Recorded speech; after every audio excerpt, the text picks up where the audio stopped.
जय हिंद प्यारे बच्चों। आज की इस वीडियो में हम लोग देखने वाले हैं क्लास 10th का जो है मोस्ट इम्पोर्टेंट ऑब्जेक्टिव, बिल्कुल जो कि सबसे ज़्यादा बार पूछा गया है वो उसको हम लोग लेके आए हैं। तो जितने भी सबसे पहले न्यू स्टूडेंट हमारे चैनल पर जुड़े हैं वो सबसे पहले ना चैनल को सब्सक्राइब करके बेल आइकन को ऑल ज़रूर कर दीजिए। और देखिए यहाँ पे सीरीज चल रहा है जो कि आपको मोस्ट इम्पोर्टेंट ऑब्जेक्टिव कराया जाएगा और बिल्कुल मुफ्त में PDF दिया जाएगा। ठीक है, तो जितने भी न्यू स्टूडेंट है वो सबसे पहले तो चैनल को सब्सक्राइब कर दीजिए। देखिए सबसे पहला क्वेश्चन कहता है कि उदासीनीकरण अभिक्रिया क्या है, इसके दो उदाहरण दे। ये देखिए 2000 जो है वो 16 में पूछा गया है, 2018 में पूछा गया है और 2021 में पूछा हुआ है। तो देखिएगा ये सबसे ज़्यादा क्वेश्चन पूछा गया है। ठीक है, ये चैप्टर का फर्स्ट चैप्टर का सबसे ज़्यादा बार ये क्वेश्चन पूछा गया है। तो ध्यान से आप लोग उत्तर दीजिएगा। तो जब अम्ल और क्षार की अभिक्रिया उदासीनीकरण अभिक्रिया कहलाती है तो क्या कहलाता है, हम लोग फिर से देखेंगे कि जब हम लोग क्या करते हैं अम्ल और क्षार की अभिक्रिया कराते हैं तो अभिक्रिया उसको क्या कह देते हैं, उदासीनीकरण अभिक्रिया कह देते हैं।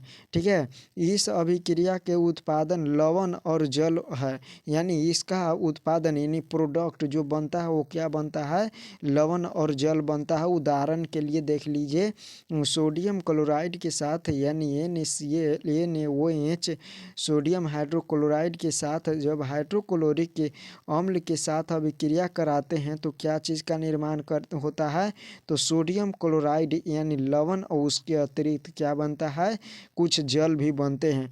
तो बिल्कुल याद कर लीजिएगा। देखिए बहुत बार ये क्वेश्चन पूछ चुका है। फिर से हम लोग देख लेते हैं कि अम्ल और क्षार की अभिक्रिया उदासीनीकरण अभिक्रिया कहलाती है। इस अभिक्रिया के उत्पाद लवण और जल है। उदाहरण के लिए सोडियम हाइड्रोक्साइड के साथ सोडियम हाइड्रोक्लोरिक अम्ल के साथ अभिक्रिया सोडियम क्लोराइड लवण और कुछ अतिरिक्त जल के अणु विलय बनते हैं। तो इसी को हम लोग कह देते हैं उदासीनीकरण अभिक्रिया। बिल्कुल जिनको याद होगा वो बिल्कुल रट लीजिएगा एक बार और। ठीक है, कि उदासीनीकरण एक ऐसी अभिक्रिया है जब हम लोग अम्ल और क्षार के साथ अभिक्रिया कराते हैं उसको उदासीनीकरण अभिक्रिया कहते हैं। तो बिल्कुल आप लोग उदाहरण यहाँ पे देख लीजिए। ये यहाँ पे जो है ये क्या है, यहाँ पे क्या है तो अम्ल है और यहाँ पे क्षार है और इससे क्या बन रहा है तो लवण और कुछ जल बन रहा है। तो बिल्कुल आप लोग इसको याद कर लीजिएगा। ठीक है, कई बार पूछा हुआ क्वेश्चन है, आप लोग बिल्कुल देख लीजिएगा। देखिए दूसरा भी क्वेश्चन बहुत बार क्वेश्चन पूछ चुका है कि जल की अनुपस्थिति में अम्ल का व्यवहार अम्लीय क्यों नहीं होता है। तो देखिए यहाँ पे 19 में पूछा हुआ है, 23 में पूछा हुआ है और 18 में। बिल्कुल ये फेक नहीं है, आप लोग क्वेश्चन बैक उठाकर और देखिए बिल्कुल आप लोग को 100% ओरिजिनल एक क्वेश्चन मिलेगा ही मिलेगा, जो है कि आप लोग को मिलेगा क्वेश्चन बैक अगर उठा के देखिएगा तो देखिए किस तरह से हम लोग आंसर देने का प्रयास करेंगे कि जल की उपस्थिति में अम्ल से जो है हाइड्रोजन के एक आयन, ठीक है, आयन उत्पन्न होते हैं। तो देखिए यहाँ पे इस तरह से जो होता है HCl से जब हम लोग अभिक्रिया कराएंगे किसे यानी मिला देंगे जल में तो उसमें से क्या हो जाता है, एक आयन ये बाहर निकल जाता है। तो इस तरह से आप लोग आंसर दे सकते हैं। बिल्कुल आप लोग को समझ में आ गया होगा। ठीक है, बिल्कुल आप लोग ध्यान से देखिएगा। कहता है कि पित्त क्या है, मनुष्य के पाचन तंत्र में इसका क्या महत्व है।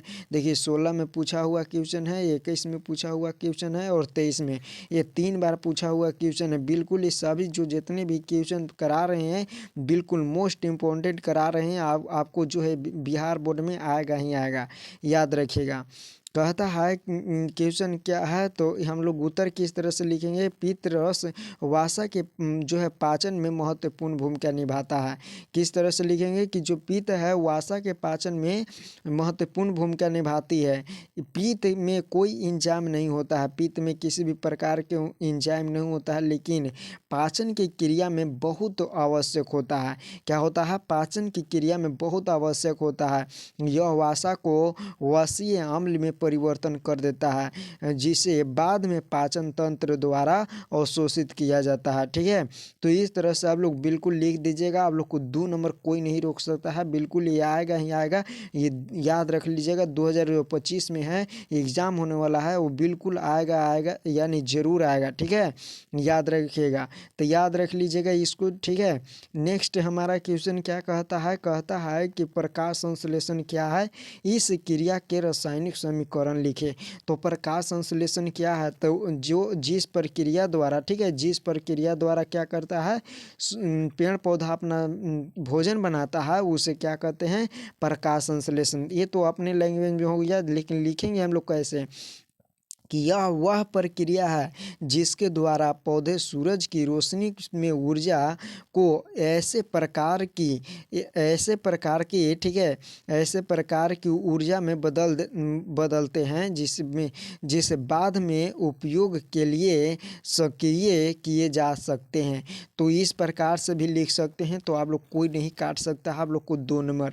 ठीक है, तो देखिए हम लोग इस तरह से भी लिख सकते हैं कि प्रकाश संश्लेषण एक ऐसी प्रक्रिया है जिसके द्वारा पेड़ पौधा अपना भोजन तैयार करते हैं, उसे प्रकाश संश्लेषण कहते हैं। इसका रासायनिक समीकरण कुछ इस प्रकार है, आप लोग ध्यान से देखिएगा। यहाँ पे हम लोग कार्बन डाइऑक्साइड, अब यहाँ पे जल ये मिलेगा सूर्य के प्रकाश में, और उपस्थिति रहेगा क्लोरोफिल।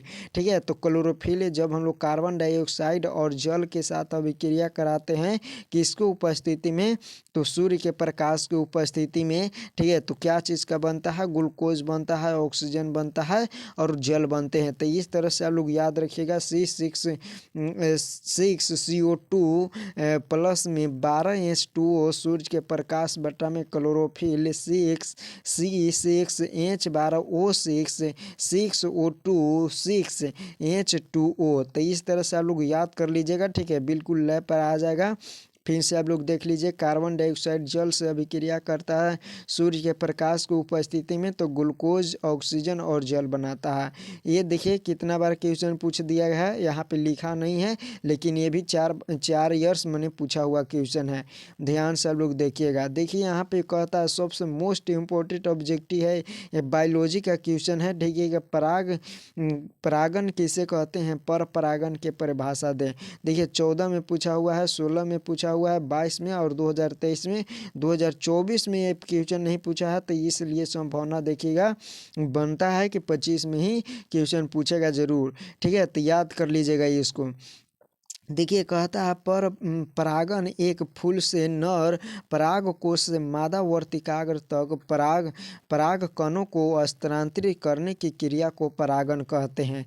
ठीक है, अब हम लोग कहते हैं पर जो परागन होते हैं वो 2 प्रकार के होते हैं, एक होते हैं स्वपरागन और एक होते हैं पर परागन। तो पर परागन का हम लोग को आंसर लिखना है, तो पर परागन लिखेंगे कि पराग कणों को पुंकेसर से वर्तिकाग्र तक स्थानांतरित या परागन की आवश्यकता होती है। क्या चीज़ की आवश्यकता होती है, जो पराग कणों को, जो हम लोग एक फूल है और इस फूल से इस फूल पर अगर पराग कण को ले आना है तो उसमें क्या चीज़ की आवश्यकता होती है, परागन की आवश्यकता होती है, जिसमें हम लोग 2 प्रकार के परागन होता है जैसे कि अभी बताएं हम।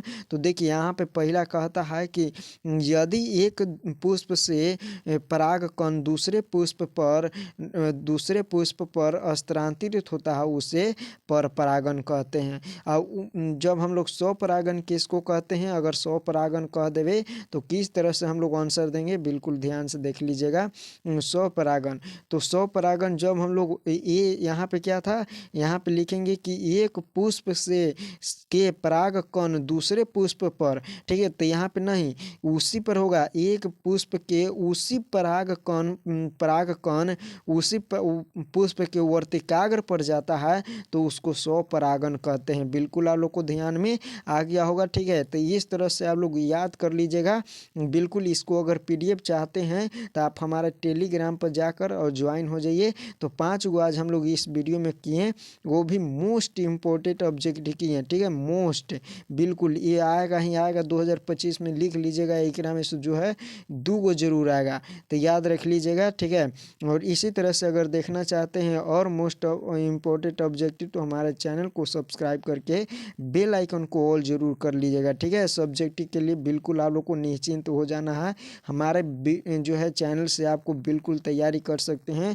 100 नंबर, 200 नंबर, 500 नंबर, आप जितना याद करना है उतना कर लीजिए। 500 नंबर की, 1000 नंबर की बिल्कुल याद कर लीजिएगा, ठीक है। यहाँ पे कराया जाता है। तो मिलेंगे हम लोग नेक्स्ट वीडियो में, तब तक के लिए जय हिंद।